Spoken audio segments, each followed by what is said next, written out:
Doctor साहब, doctor साहब,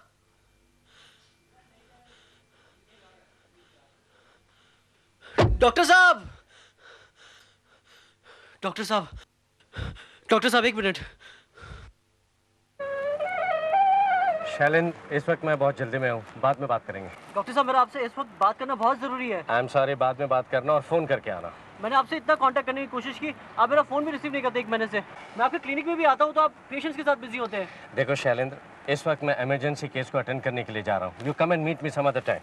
please give me 5 minutes. Doctor साहब, डॉक्टर साहब, प्लीज 5 मिनट्स। डॉक्टर साहब,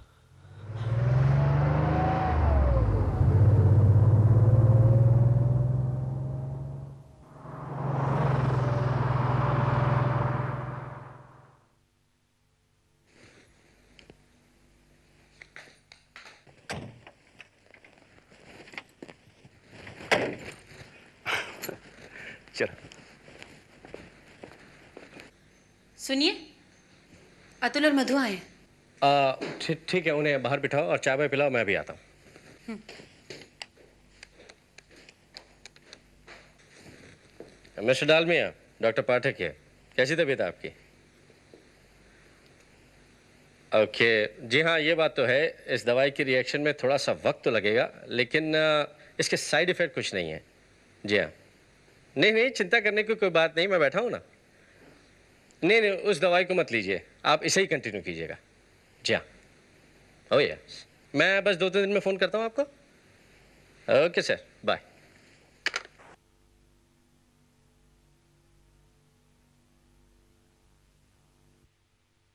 बस बस।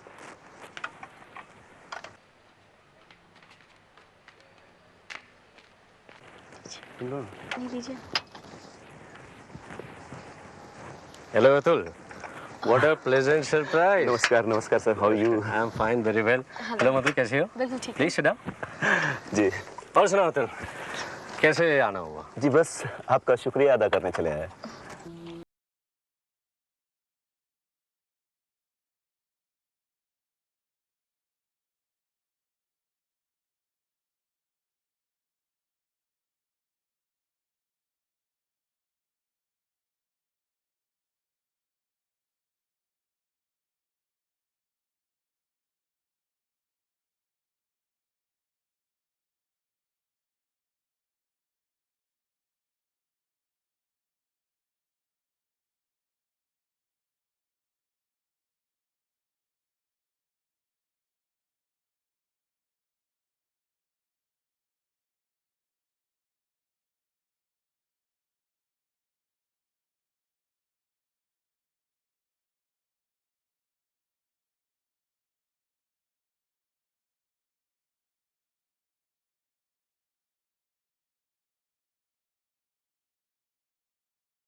और आइंदा ये आत्महत्या जैसे निराशाजनक ख्याल कभी भी अपने दिमाग में लाने की कोशिश मत करना, ओके?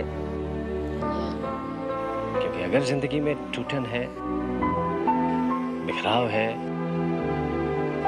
निराशा है, तो हर पल एक नई उम्मीद है, हर पल एक नई आशा है। Yes, there is always a hope. जरूरत है तो एक बार नजर ऊपर उठाकर देखने की।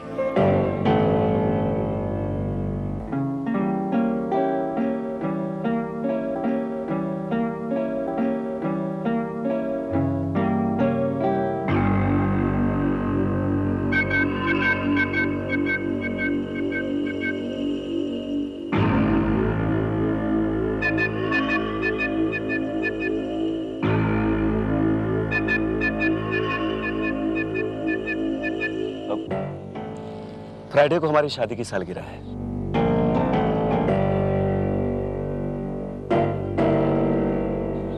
हमने अपने गेस्ट हाउस पर एक छोटा सा गेट टुगेदर रखा है। बहुत ज्यादा हंगामा तो नहीं, बस कुछ करीबी दोस्त हैं। हाँ, आप दोनों जरूर आइएगा, साथ में डिनर भी लेंगे। और डॉक्टर साहब, इस बार कोई बहाना नहीं चलेगा। हाँ, क्यों नहीं, सुनाइए।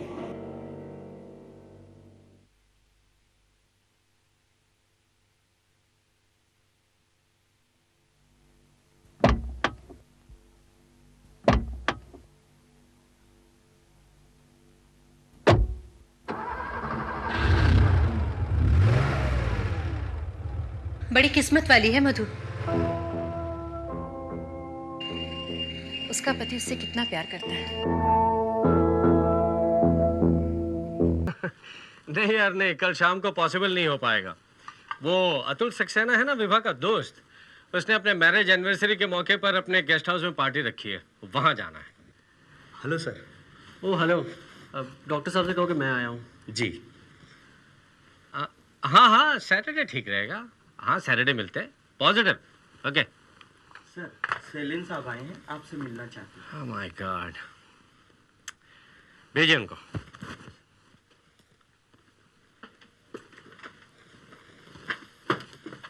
Hello mister Pathak. Oh Shailendra, I am really very sorry.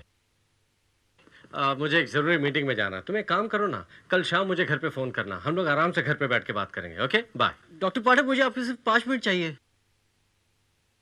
Please call me tomorrow. See you.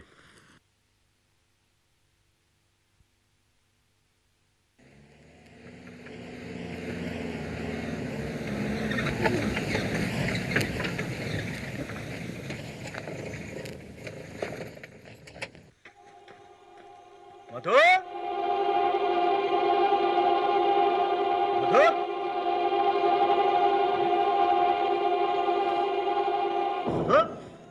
मधु, ये लाइट्स क्यों ऑफ है?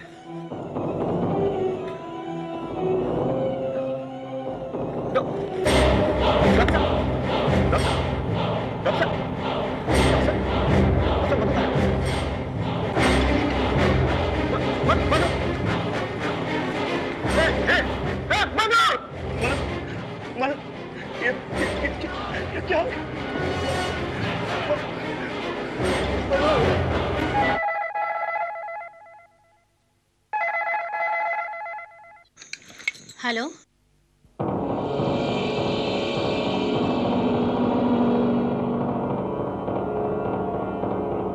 क्या?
सर, यहाँ के हालात देखकर तो ऐसा लगता है कि डॉक्टर पाठक ने पहले मधु को गोली मारी और उसके बाद खुद को गोली मार के सुसाइड कर लिया।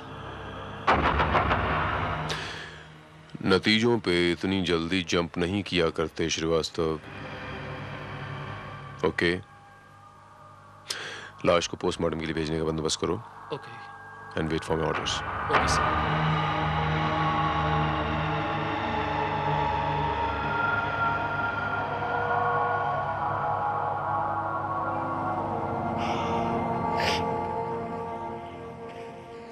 आई am very sorry Atul ji, मुझे बड़ा दुख हुआ।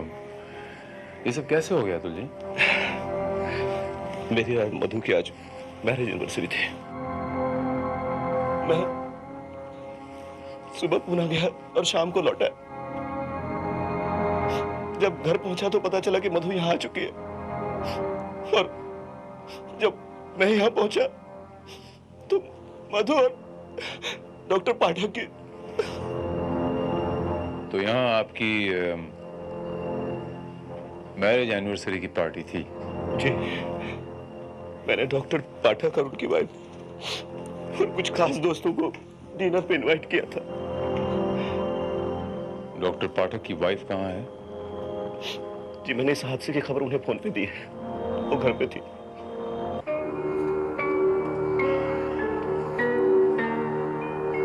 वो उनके साथ क्यों नहीं आई Atul ji? I don't know. Atul ji, आप यहाँ कितने बजे पहुंचे? जी, 8:30 बजे। और बाकी मेहमान? मेरे आने के बाद।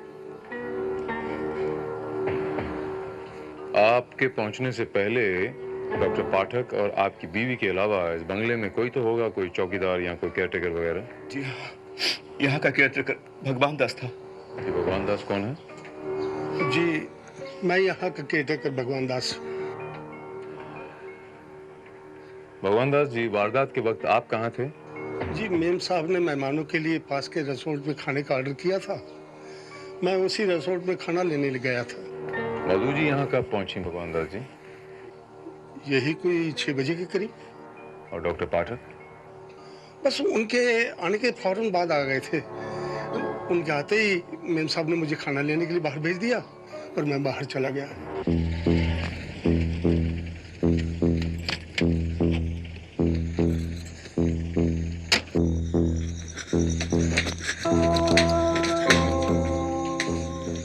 अब कहाँ है मेरे हस्बैंड? क्या उन्हें? आप डॉक्टर पाठक की वाइफ हैं? जी। मिसेस पाठक, डॉक्टर साहब की मौत हो गई। उनकी बॉडी अंदर जाइए।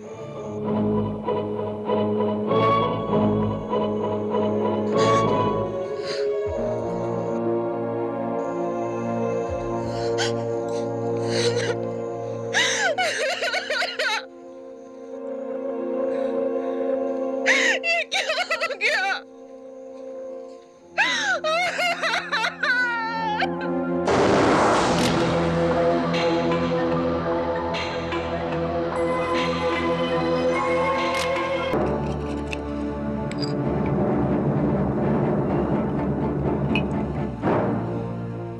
डॉक्टर पाठक और उसकी पत्नी के, आप और आपकी पत्नी के साथ ताल्लुकात क्या थे? जी, विभा और मैं कॉलेज के दोस्त थे। मधु को माइग्रेन की शिकायत थी। जब विभा को पता चला तो उसने मधु को अपने पति डॉक्टर पाठक से मिलवाया। उसके बाद डॉक्टर पाठक मेरे फैमिली डॉक्टर भी हो गए और दोस्त भी। यानी आपकी पत्नी डॉक्टर पाठक के पास ट्रीटमेंट करवाने अक्सर आया जाया करती थी? जी हाँ, वो डॉक्टर पाठक ने ही तो कुछ दिन पहले मधु की जान बचाई थी जब उसने जहर खाकर आत्महत्या करने की कोशिश की थी। आपकी पत्नी ने आत्महत्या करने की कोशिश क्यों की? एक्चुअली इंस्पेक्टर, मधु बहुत ही शॉर्ट टेम्पर्ड और शक की थी। उसे यह शक था कि मेरा किसी दूसरी औरत के साथ अफेयर चल रहा है।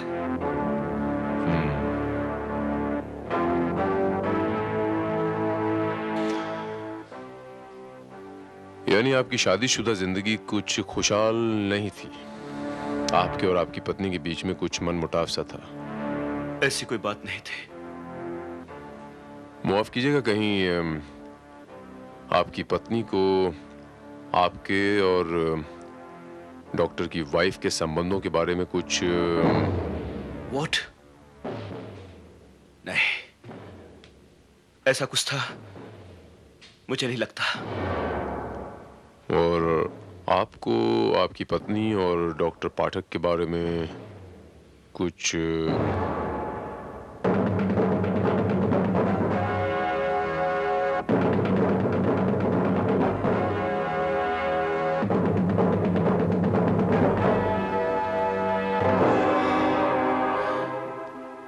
नहीं इंस्पेक्टर, नहीं। मेरी मधु ऐसी नहीं थी।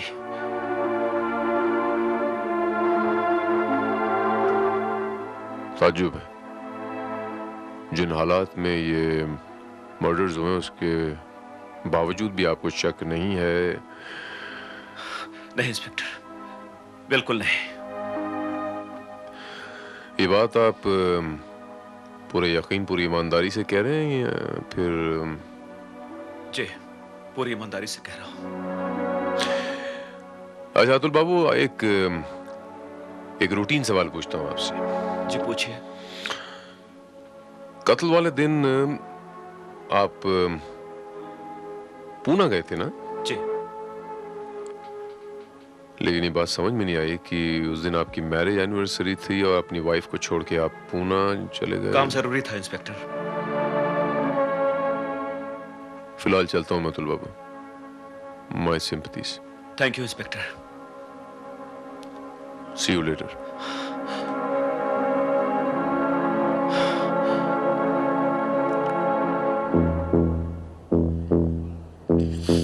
जी हाँ, मैं और अतुल कॉलेज के जमाने से दोस्त थे।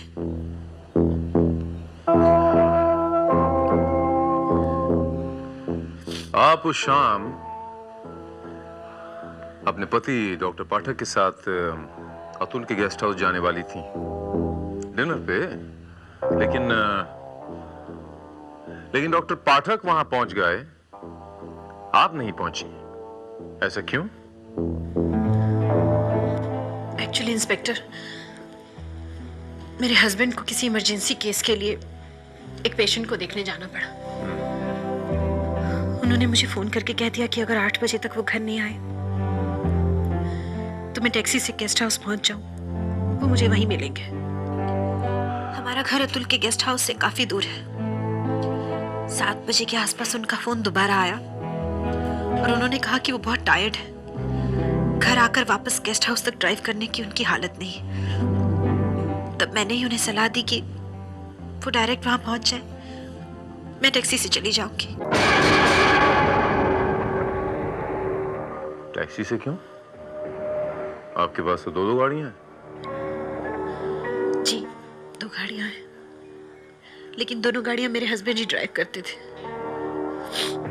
मुझे ड्राइविंग नहीं आती और ड्राइवर हमने रखा नहीं।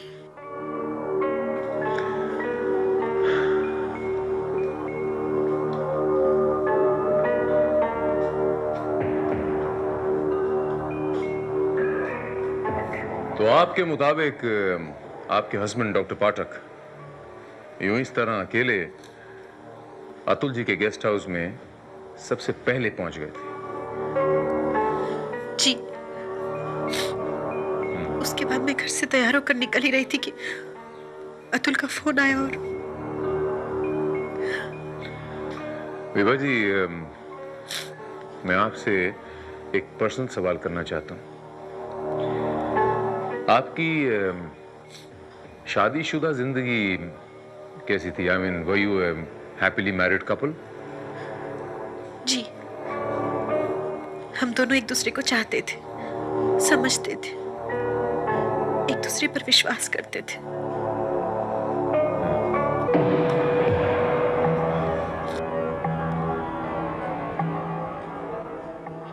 डू यू नो विभा जी कि मधु अतुल पे शक करती थी? I know. आप तो अतुल की बहुत पुरानी दोस्त हैं। कभी बातों बातों में अतुल ने आपसे जिक्र नहीं किया कि वो भी या वो मधु पे शक करता है, समथिंग लाइक दिस? कभी नहीं। जिन हालात में आपके पति की और मधु की मौत हुई,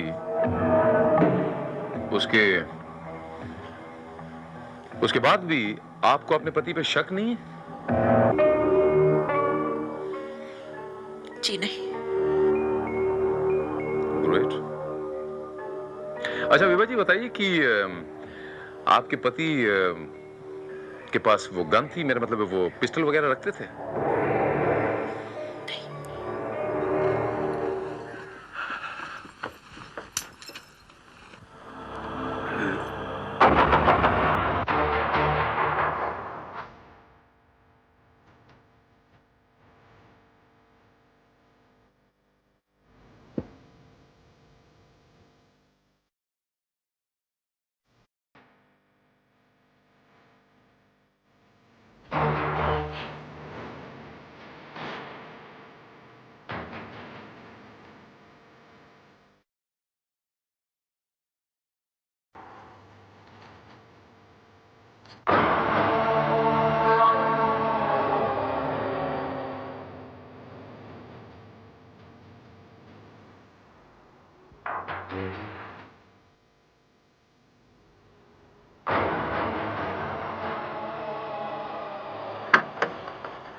श्रीवास्तव, सर हो ना हो ये टहनी इसी पौधे की है।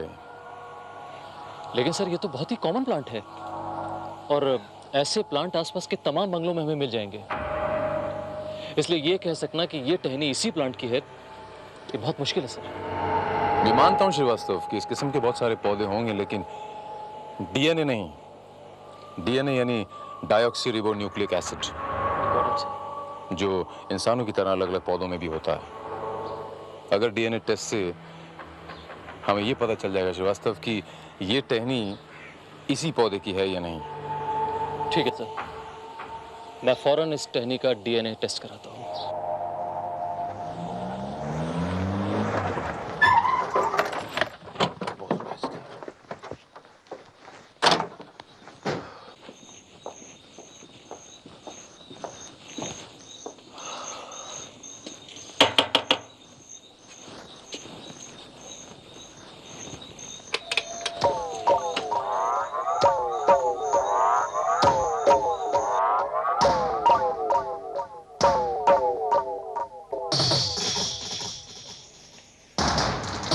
इंस्पेक्टर, आप यहाँ पर क्या कर रहे हैं? जी वो मैं विभा से मिलने आया था। मेरा मतलब है भाभी जी से, कुछ जरूरी काम था। इंस्पेक्टर साहब, मैं अंदर आ सकता हूँ? आइए। Thank you.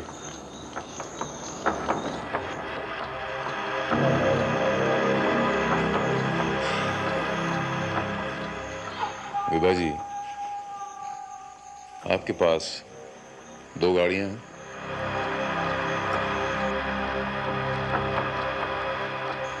एक गाड़ी आपके हस्बैंड उस दिन गेस्ट हाउस में लेके गए थे और आप टैक्सी में गई थी। लेकिन आपकी जो दूसरी गाड़ी है बाहर खड़ी, उसके बम्पर के नीचे हमें किसी पौधे की एक टहनी अटकी मिली।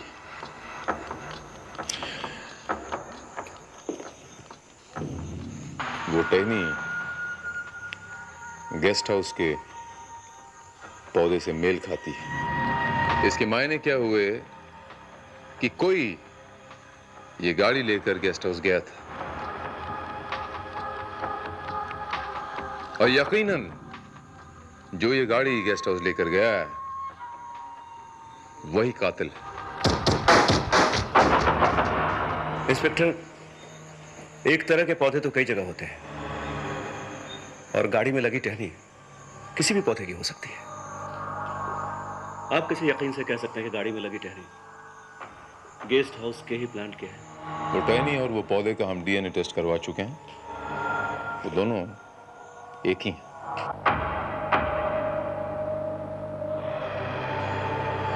इसका मतलब ये हुआ कि वो गाड़ी गेस्ट हाउस गई थी। विभा जी, क्या वाकई आपको ड्राइविंग नहीं आती?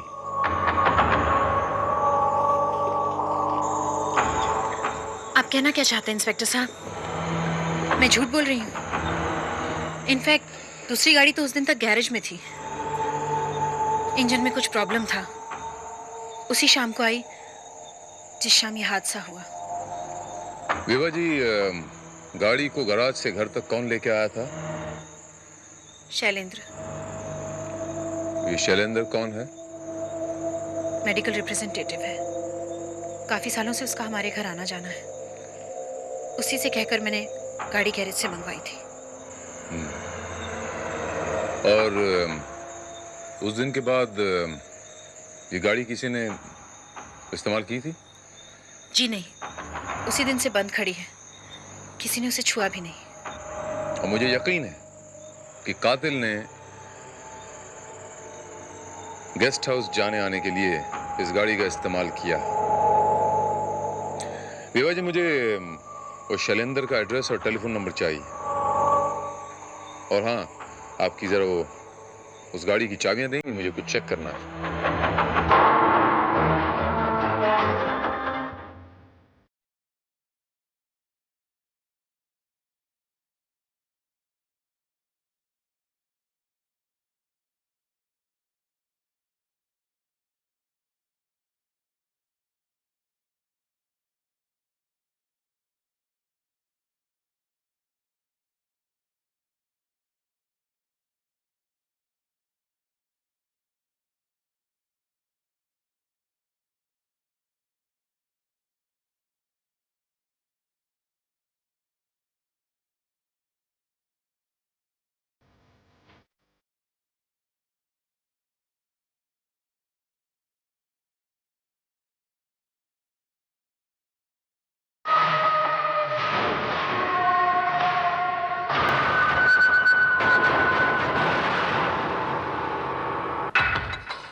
Srivastava,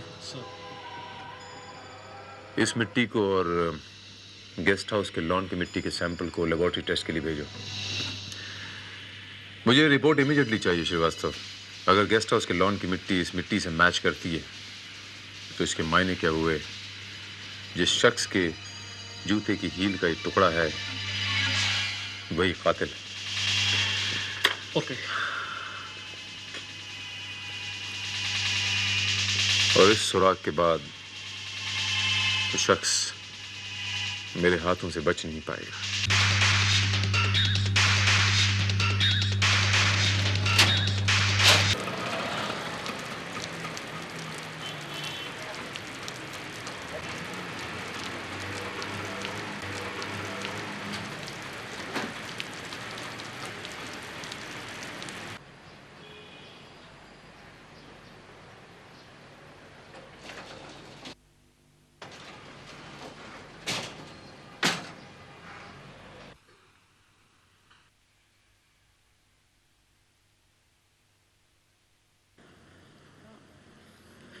Yes? Shailendra. That's right. Inspector Bharat, crime branch.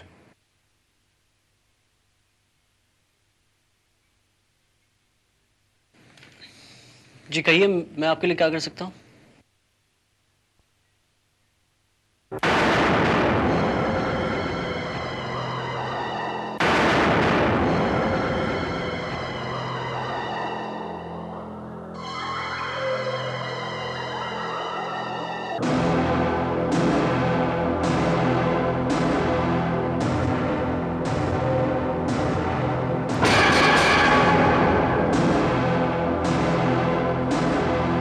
Shailendra साहब, डॉक्टर पाठक के कत्ल के सिलसिले में आपसे कुछ पूछताछ करनी है हमें। जरूर पूछिए।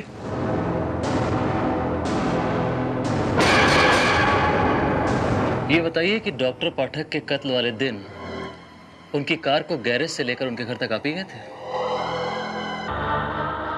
जी हाँ, उस दिन मैंने डॉक्टर साहब के यहाँ फ़ोन किया था उनसे बात करने के लिए, लेकिन वो तो घर पर नहीं थे। भाभी जी ने मुझसे कहा कि मैं जब भी उनके घर के पास किसी काम से आऊँ तो उनकी गाड़ी गराज से लेकर उनके घर पर छोड़ दूँ। गराज मेरे घर के पास ही है।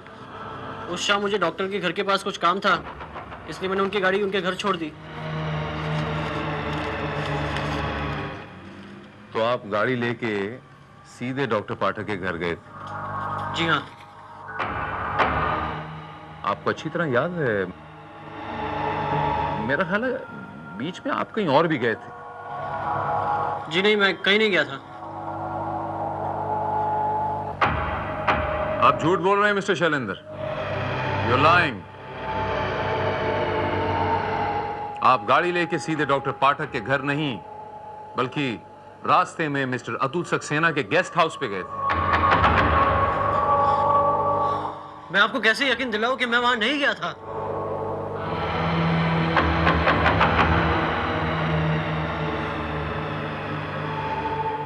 मैं आपको यकीन दिलाता हूं, वो भी सबूत के साथ। क्या सबूत है आपके पास? सबूत है आपके जूते की हील का वो छोटा सा टुकड़ा जो गायब है। एक मिनट।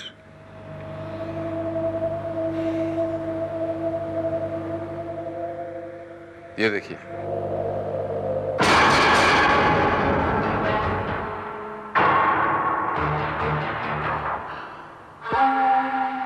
ये दोनों पैर गीले हैं ना? हाँ? दोनों तले गीले हैं, लेकिन बीच में ये छोटा सा टुकड़ा आपकी हील का तो बीच में सूखा है।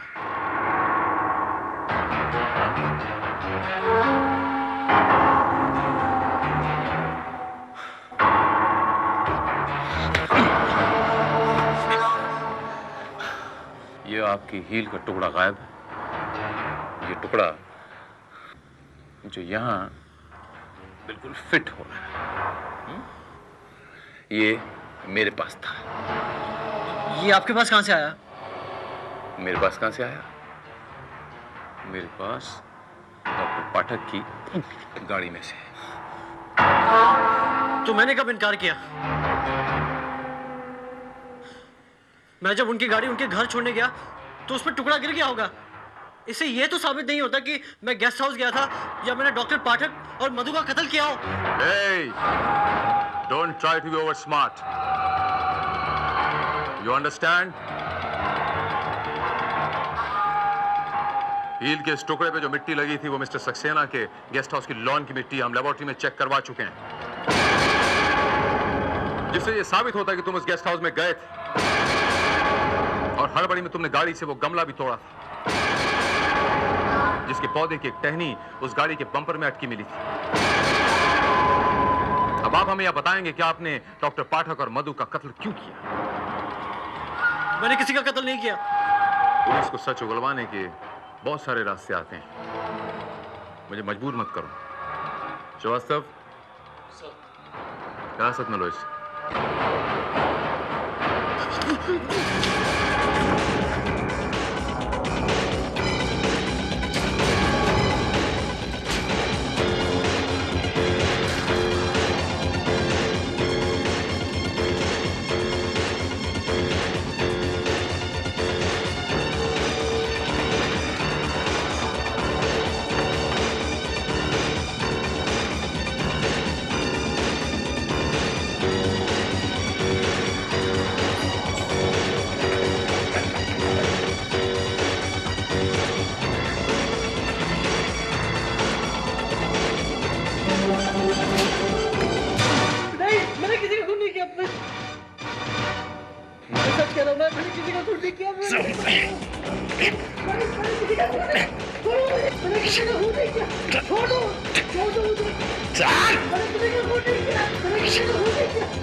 मैंने किसी का खून नहीं किया।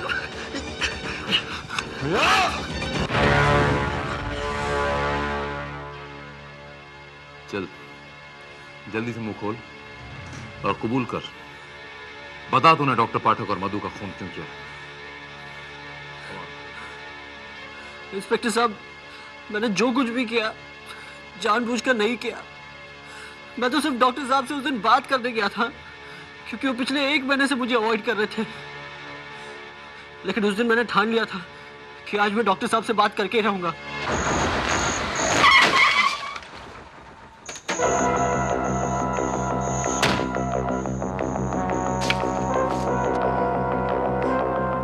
तुम यहाँ? हाँ, मुझे पता था कि आज आप यहाँ गेस्ट हाउस पर पार्टी में होंगे। क्लिनिक पर तो आप मिलते नहीं, इसलिए मैं आपसे मिलने यहाँ चला आया। मैं पिछले 1 महीने से कुत्ते की तरह आपके पीछे भाग रहा हूँ, लेकिन आपके पास मेरे लिए 5 मिनट तक नहीं है।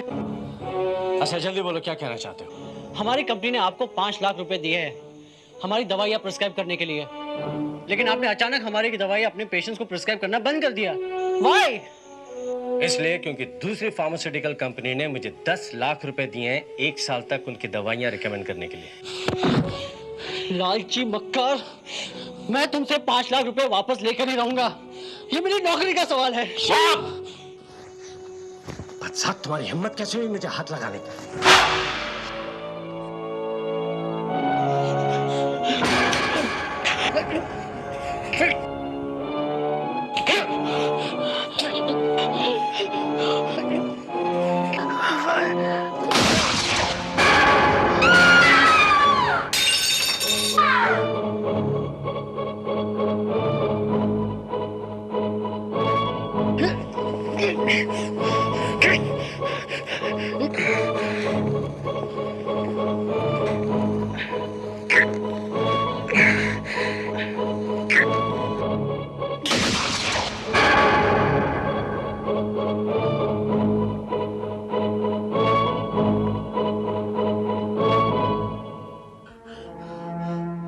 मैं सच कह रहा हूं, मैंने पिस्तौल सिर्फ डॉक्टर साहब को डराने के लिए निकाली थी। मेरा उन्हें मारने का कोई इरादा नहीं था, ना ही मधु को। लेकिन जब मधु को गलती से गोली लग गई तो मुझे अपने बचाव का एक ही रास्ता दिखाई दिया कि मैं डॉक्टर साहब का भी खून कर दूं, ताकि पुलिस ये समझे कि मधु का खून करके डॉक्टर साहब ने खुद आत्महत्या कर ली।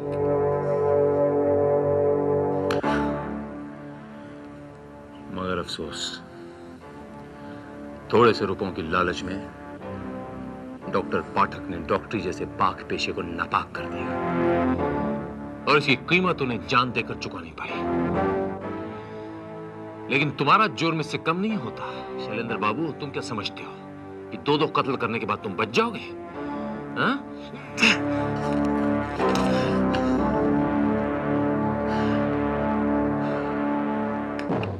मुजरिम को पकड़ने के लिए जुर्म का कोई चश्मदीद गवाह होना जरूरी नहीं है शैलेंद्र बाबू। एक छोटा सा सुराग काफी होता है। And now you are under arrest.